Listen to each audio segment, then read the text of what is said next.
Seguimos con la pregunta otro momento. Bueno, bien, entonces, continuando con nuestra reflexión, hemos diferenciado entre lo que es el ente de primer modo y el ente de segundo modo, que creo que ya hemos visto con claridad que cuando hablamos de ente en Tomás de Aquino no estamos hablando de, digamos, simplemente de la cosa de este mundo, sino que estamos hablando del conocimiento de la cosa de este mundo, de la verdad en la proposición. Y que la diferencia de un ente de primer modo de Tomás y de un ente de Aristóteles es que Tomás le agrega, además de esencia y existencia, que ya Aristóteles había descubierto y defendido, Tomás le agrega el que sea un receptáculo de la predicación. Y si es receptáculo de la predicación, entonces hay dos planos. El plano del decir, del que predica, y el plano del receptáculo. Y por lo tanto hay verdad en la predicación. Hay verdad tanto en el primer modo como en el segundo modo. Pero en el primer modo, la presencia del receptáculo como garantía recibida de lo que yo estoy diciendo, pues no solamente es verdad, sino que también es realidad. Realidad, doble realidad, no solamente una realidad por la verdad está en el segundo modo, sino una realidad por la entitatividad. ¿A qué le digo aquí entitatividad? A la esencia y a la existencia que están en el mundo de los objetos, cuando hay receptáculos en el mundo de los objetos. Si retomamos, recuerden que decíamos que habían tres criterios en el proemio cuando preguntábamos de qué trata el ente y esencia. Habrían tres criterios. Uno, del significado del ente y esencia. Otro, cómo se encuentran el ente y la esencia en el mundo de las cosas. Ya hemos visto que el ente, no hemos pasado a la esencia, pero hemos visto que el ente se encuentra de un modo como receptáculo de las 10 categorías. Ese es el primer modo. Y que el ente se encuentra como verdad objetivizada por el espacio compartido, aunque no le corresponda un ente de primer modo, un ente real. Entonces, el ente en Tomás de Aquino tiene que ver con el espacio compartido, la realidad que garantiza la verdad y la entitatividad en Tomás, la entitatividad noxiológica es el espacio compartido, de frente al decir del conocedor. Bueno, entonces, ¿cómo se encuentra el ente? ¿Cómo se encuentra el ente en las cosas? Se encuentra presente en el receptáculo, al estilo aristotélico, y se encuentra ausente, recibido por el espacio compartido, o por el espacio noxiológico, o el espacio de la objetividad. Fíjense que son conceptos problemáticos, que hay que decirlo de una y de otra manera, que tú no lo puedes despachar con una definición, porque como que se ligan muchas cosas. Estamos hablando de universo, de espacio, de esencia, de ente, de un espacio mental, de un referente, una adecuación, una verdad.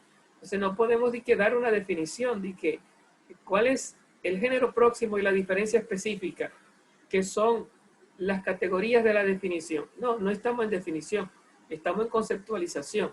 Este lenguaje es un lenguaje que hay que aprenderlo y entenderlo y saber manejarlo. No es cuestión de definir, sino saber decir. Y para decir tiene que ver las cosas como son y tratar de no caer en confusión en medio de ellas. Y repetimos que no es lenguaje confuso, sino realidad que se debe ver a través del lenguaje.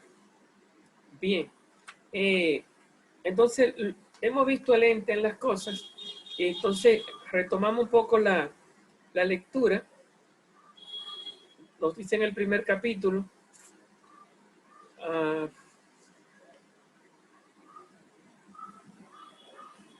yo aquí pasé al capítulo segundo ya.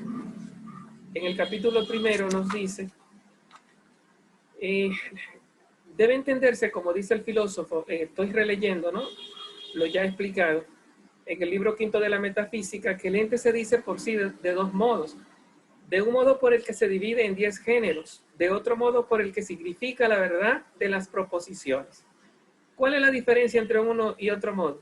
La diferencia entre ellos consiste en que por el segundo modo puede llamarse ente, realidad, a todo aquello sobre lo cual se puede formar una proposición afirmativa, aunque no le corresponda nada en la realidad. ¿Qué nada? La ausencia del receptáculo. Así pues decimos que la afirmación es opuesta a la negación, como si esa oposición tuviera lugar en el mundo. Hubiera ahí de que una positividad opuesta por una negatividad o una negatividad opuesta por una positividad. No, el mundo o te presenta positividad o te presenta negatividad. La lucha entre ambas cosas está en el concepto. Permítanme una pausa, por favor. Continuando con la lectura, decíamos entonces, por el primer modo no puede decirse que algo sea ente a no ser aquello que está en la realidad. Por lo cual, según este primer modo, la ceguera y otras cosas semejantes no son entes. Por consiguiente, el nombre de esencia no se toma, aquí entramos entonces al concepto de esencia, ¿no? El nombre de esencia, recuerden que la esencia se encuentra en las 10 categorías o en los 10 predicamentos. La esencia es la realidad del mundo que se convierte en receptáculo de los predicados. Tiene que haber algo en el mundo. Entonces nos dice, el nombre de esencia no se toma del ente entendido según el segundo modo. O sea que en el segundo modo no hay esencia. La ausencia de Superman en este mundo, la ausencia del Papa Francisco entre nosotros, no es una esencia, no es una forma de una materia que existe entre nosotros. Y que miran aquí la ausencia. La ausencia de Superman no es una forma de una materia que existe en este mundo. De que sí, mira, Superman vive allá en Estados Unidos, en tal lugar. Eso es falso. Sin embargo, es verdad que él no existe. Esa verdad de esa ausencia, no hay una forma determinante de una materia. En otras palabras, no es esencia, ni tampoco la ceguera que está en el ojo, aunque es verdadera, donde encontramos las formas determinantes de la materia. Eso es esencia, ¿no? ¿Qué es una esencia? Una forma determinante de la materia que existe como receptáculo en este mundo. Entonces, decimos, por consiguiente, el nombre de esencia no se toma del ente entendido según el segundo modo. Pues, según dicho modo, se llaman entes algunas cosas que no tienen esencia. Las de segundo modo son entes sin esencias.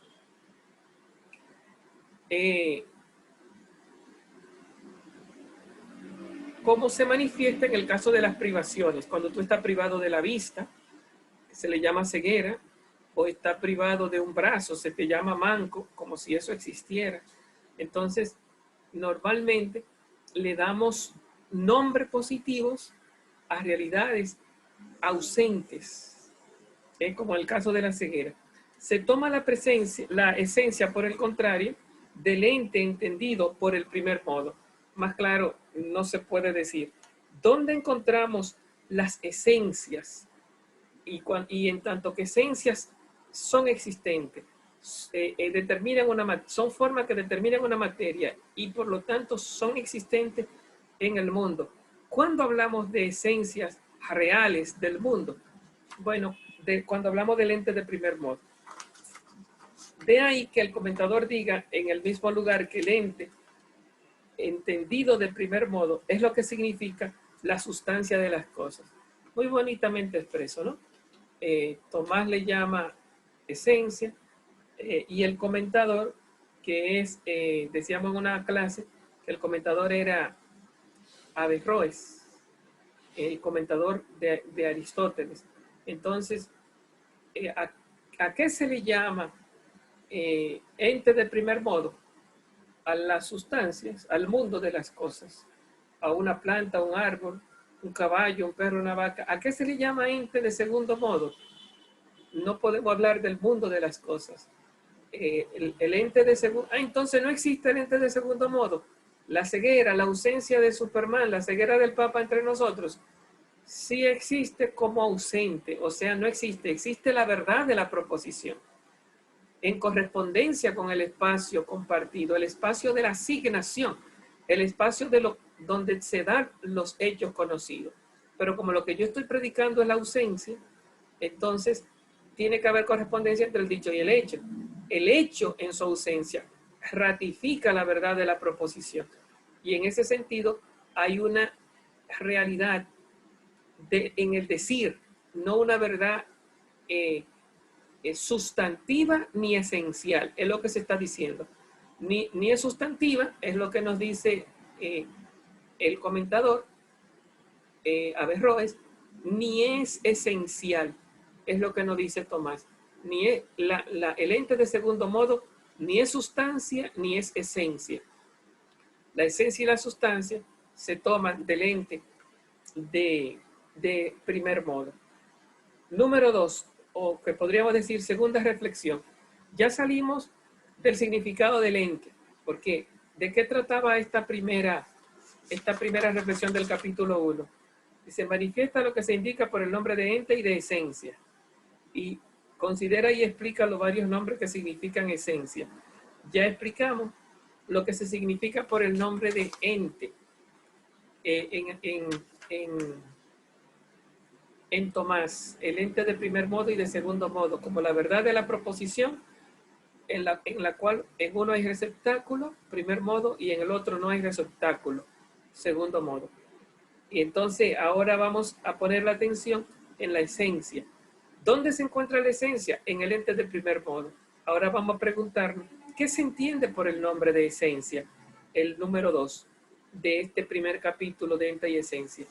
¿Qué se entiende por el nombre de esencia? Tomen en cuenta que ya la esencia ha sido ubicada en el mundo de los entes, no entes en sentido amplio, sino en el ente de primer modo, aquel en el cual encontramos existencia y receptáculo en la realidad.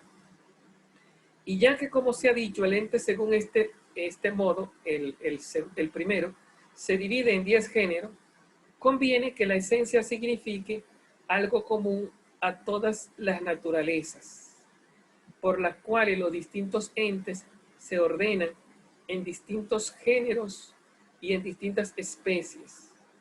Como la humanidad es la esencia del hombre, y así en los demás, ¿no? Interesante, ¿no? Porque cuando hablamos de lo que se llama la esencia, entonces Tomás de Aquino ahora nos está ubicando no en la esencia del ente de primer modo en el sentido de cosas, sino de la esencia del ente en el primer modo, entendido como predicación, como dice aquí, los 10 predicamentos. Siempre que tú hablas con verdad de este mundo, está en uno de los 10 predicamentos. Siempre que tú hablas de una cosa de este mundo, la silla es dura, el profesor está hablando, los seminaristas están escuchando, el abanico, las luces están encendidas. Siempre que tú hablas, si hay un receptáculo, una realidad del mundo que recibe esa predicación, tú estás utilizando lo que se llama las 10 categorías. Y cuando tú utilizas las 10 categorías, tú utilizas nombres con significados cuyos significados son comunes, porque tú no estás inventando nombres.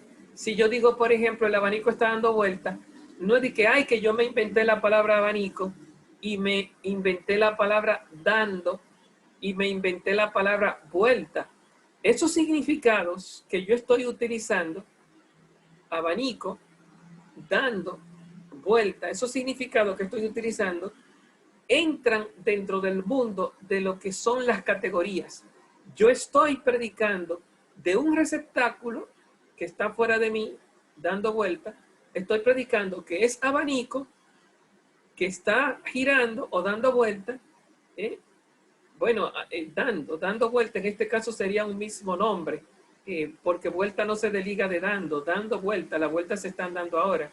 Entonces, abanico y dando vuelta se predican de una realidad que es un receptáculo que recibe. Ahora, en tanto que es predicado, se le llama categorías, predicado. En el lenguaje, las categorías se ubican en el lenguaje, pero el lenguaje sigue a las ideas, a los conceptos. Y a los conceptos, Aristóteles y Tomás y Platón le llaman, no categorías, le llaman género, especie y diferencia. En principio, por eso nos habla de los 10 géneros, en vez de hablarnos de las 10 categorías. Aristóteles dice categorías cuando tú predicas en el lenguaje, categoriza, predica, mientras que Tomás no habla de géneros, nos pone las categorías en el plano del entendimiento. Lo que tú piensas sobre eso que está fuera de ti, piensa que es abanico y le dice, el abanico. Y dice, quiere decir que está encendido y dando vuelta, y dice, está dando vuelta. Hay dos predicados, el predicado sujeto, abanico, y el predicado, digo sujeto gramatical y predicado gramatical, pero el sujeto es el receptáculo, y el predicado en lógica y teoría del conocimiento es lo que decimos de ese receptáculo. Decimos que es abanico y decimos que está dando vuelta. Entonces, si yo dijera el Papa está ausente, aunque tú entendieras lo que yo estoy diciendo y el espacio garantizara la verdad de la proposición, no existe una sustancia que esté recibiendo eso que yo estoy diciendo. No existe un receptáculo y por lo tanto no estamos en el ente de primer modo, no estamos en la sustancia, no estamos en la esencia. Como queremos hacer énfasis en la esencia, ¿dónde está la esencia? La esencia está en el primer modo. ¿Cuándo hay primer modo? Cuando hay receptáculo, cuando hay quien reciba la verdad de la proposición. Ahora, la verdad de la proposición es algo que está en el decir, categoría. Para estar en el decir, tiene que estar en el pensar. La palabrita entonces no es categoría, sino géneros. Los 10 géneros son 10 pensamientos. Entonces, dar vuelta y abanico. Entonces, abanico es un género sustantivo. Los 10 géneros, o la categoría de sustantividad estaría en el lenguaje, pero el género sustantivo. Y dar vuelta sería género de acción, o sea, acción, pasión, hábito, etcétera. Dar vuelta. ¿Qué está haciendo? Dando vuelta, está ejerciendo una acción. Entonces, el abanico está dando vuelta. Entonces, decimos, retomando, como hemos dicho, el ente según este modo se divide en 10 géneros. Conviene que la esencia, ¿qué es la esencia? Lo que significa algo común a todas las naturalezas, por las cuales los distintos entes se ordenan en distintos géneros y en distintas especies.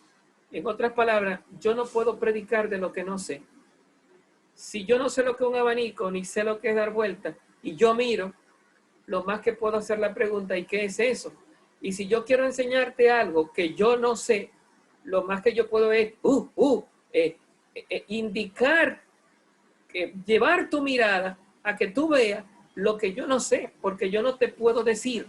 ¿Y por qué no te puedo decir? Porque no es algo común, no es un género, ni es una especie.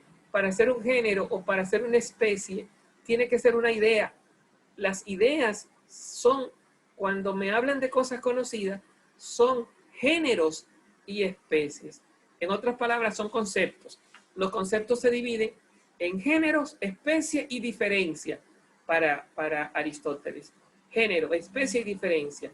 Las mediaciones nociológicas, intelectuales, no estoy hablando de las mediaciones sensibles, imágenes, recuerdos, que también la tienen los animales, sino para yo poder hablar de una realidad, el médico hablarme de medicina, el abogado hablarme de derecho, el filósofo hablarme de filosofía, para yo poder hablarte de una realidad en correspondencia con el primer modo, con los entes del primer modo, donde se encuentra la esencia, tengo que hacer uso de la esencia que se encuentra no solo en las cosas de este mundo, sino que se encuentra en las mediaciones intelectuales.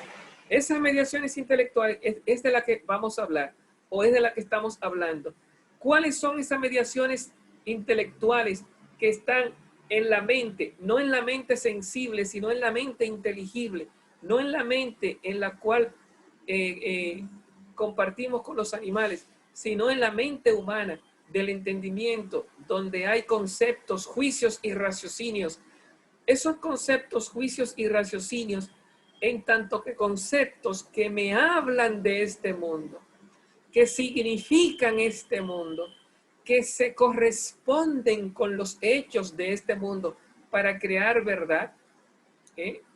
Esas mediaciones intelectuales que llamamos conceptos, juicios y raciocinios, en tanto que empatan con una verdad trascendental más allá de la mente, más allá de la mente, porque podemos decir que está en el conocimiento, pero no en el espacio mental, sino en el espacio extramental, porque el espacio objetivo es interno al conocimiento, pero no es interno a la mente. Entonces decimos extramental, porque está fuera de mí, aquello a lo que yo me estoy refiriendo. Cuando yo hablo de mamá, mamá está fuera de mí. Cuando yo hablo de el Sócrates histórico, está en el espacio pasado que está fuera de mí. No es está dentro de mi conocimiento. Y el espacio objetivo está dentro de mi conocimiento, pero está fuera de la mente. Cuando hablamos de mente, estamos hablando de conceptos. Los conceptos están dentro de la mente y el espacio de los objetos está fuera de la mente. Es el espacio señalado. Es el espacio, aun cuando sea recuerdo, o sea, del pasado, traído al presente. Es traído al presente, pero quedando afuera, signado como algo que no es mi mente, sino algo que pertenece al espacio de los objetos, del objeto compartido, aunque no sea presente, aunque sea pasado. He traído por el recuerdo, pero el recuerdo no me trae imaginaciones solamente subjetivas, sino que me trae imaginaciones, o sea, me retrotrae el espacio. Por eso hablamos de memoria, porque el espacio vivido también es traído al presente. Recuerdo o memoria es traer ese espacio objetivo. Por lo tanto, es una imaginación del objeto, no una imaginación donde está la creatividad del sujeto, sino más bien es una imaginación donde está el descubrimiento del sujeto, porque lo que yo traigo es lo que he descubierto, no lo que he inventado. Hay imaginaciones que yo invento, son fascinaciones, fantasía. Estoy volando con Superman. Yo puedo imaginar mil cosas. Eso no es traer a la memoria el espacio compartido de lo que he descubierto en ese espacio, sino que estoy inventando.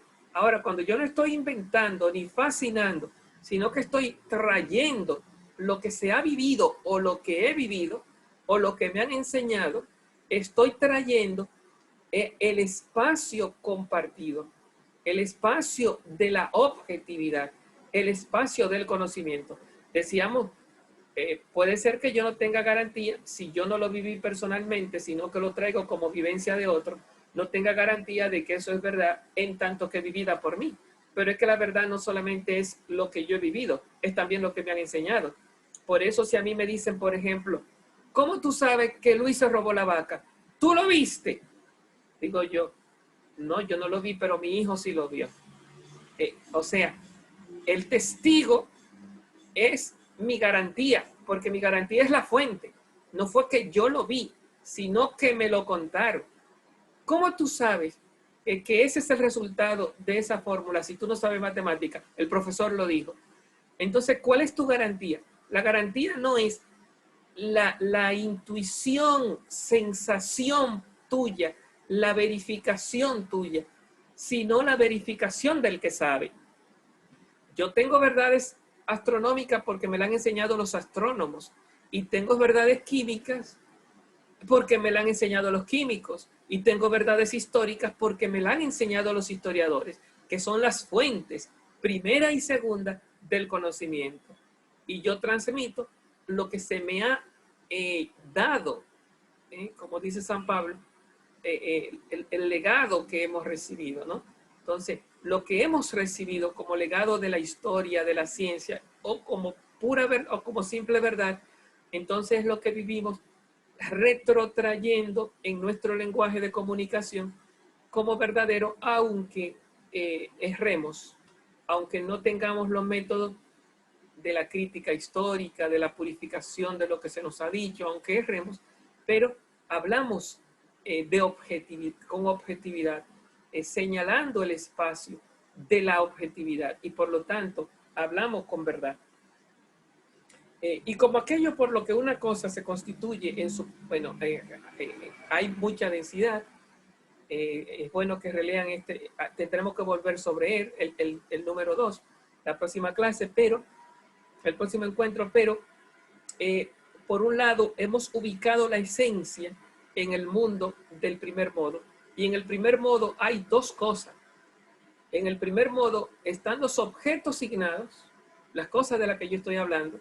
Si yo digo que ustedes están sentados frente a mí oyendo mis clases, ustedes son el espacio de los objetos y son los objetos en el espacio. Y son los entes que ya se dijo, además de existir y tener esencia, hay una verdad porque hay una correspondencia entre el dicho, ¿quién está diciendo que ustedes están ahí sentados? Yo, el profesor, y el hecho.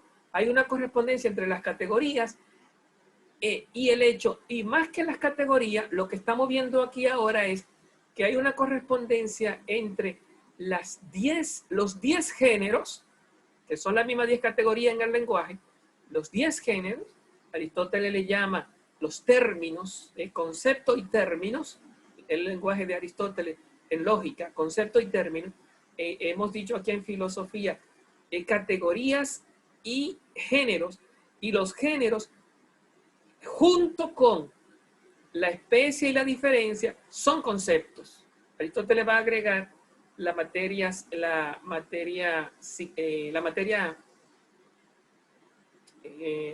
asignada como otro elemento de los 10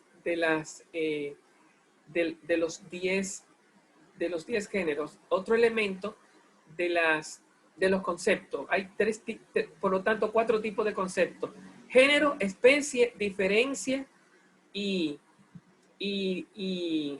materia asignada, que en lógica a esas 4 tipificaciones del concepto que están solamente dentro del conocimiento humano, dentro del entendimiento, en lógica se le llama los predicables. Se le llaman predicamentos cuando lo vemos como los 10 géneros, lo que Tomás le llama aquí los 10 géneros, en lógica se le llaman predicamentos. Y las divisiones del concepto, ¿cuántos tipos de conceptos hay? Esos 4 tipos de conceptos en los cuales no vamos a estar manejando: género, especie, diferencia y materia asignada. Esos 4 tipos de conceptos le llama Tomás de Aquino, se le llama en lógica predicables, los predicables. Entonces tenemos predicables y predicamentos. Bien, entonces yo estoy diciendo que la materia asignada es una realidad que está dentro de los conceptos, pero hay que tener cuidado porque ya llegaremos a ella. La materia asignada está dentro del concepto, pero está quedándose afuera de la mente. O sea, más bien habría que decir, bueno, veremos su complejidad, pero es una realidad extramental dentro del conocimiento. lo que decíamos de los objetos. Ahora, cuando hablamos de los conceptos, de las mediaciones, los conceptos como mediaciones ya sean vistos como predicables o como predicamentos, ya sean vistos como categorías o como conceptos, ya sean vistos como predicables o predicamentos, están intramentalmente dentro del entendimiento humano, no dentro de la conciencia sensible, aunque se auxilie de la conciencia sensitiva, está dentro de la conciencia intelectiva. Es el ser humano quien maneja lo que se llama la clasificación de los conceptos, que le hemos llamado género, especie y diferencia. Bueno, entender esa riqueza es ahora entender el mundo de la esencia, no el mundo del ente, el mundo de la esencia. ¿Y cómo se encuentra la esencia? En el ente de primer modo, porque hemos ubicado que la esencia no está en el ente de segundo modo. Aunque yo no puedo hablar ni siquiera de ausencia si no tengo de alguna forma género, especie y diferencia, pero me falta el receptáculo, me falta el ente de primer modo. Entonces ahora nosotros vamos a estar explayándonos. Si no han entendido lo primero, mucho menos van a entender donde nos vamos a meter ahora, porque ahora vamos a estar navegando en ese mundo interno al ente de primer modo, un mundo que no solamente es el mundo de las cosas, sino el mundo de los conceptos y la correspondencia entre esos conceptos que ahora mismo le llamamos género, especie y diferencia, en correspondencia con esas cosas o esas sustancias, esencias que están en el mundo de las cosas. Bueno, el tiempo nos limita. Ya entonces creo que nos encontramos mañana, ¿verdad? Con otra clase. Entraremos directamente ya para mañana, entrando en el número 2, que en el folleto mío es la página 30. Nos vemos entonces. Profesor, entonces para que mañana en esas horas nos dé la oportunidad de hacerle las preguntas, porque viendo un poquito la situación de la conectividad y demás, nos quedamos siempre un poquito a veces en el aire, porque no podemos hacerle la pregunta de una vez, y nos gustaría, para poder entender ese tema de la esencia, con tanta duda que tenemos, que mañana nos dé la oportunidad de preguntarle todo lo necesario para poder entender, por favor. Empezaremos con las preguntas entonces. Okay. Gracias. Bueno. Adiós. Cuídese por ahí.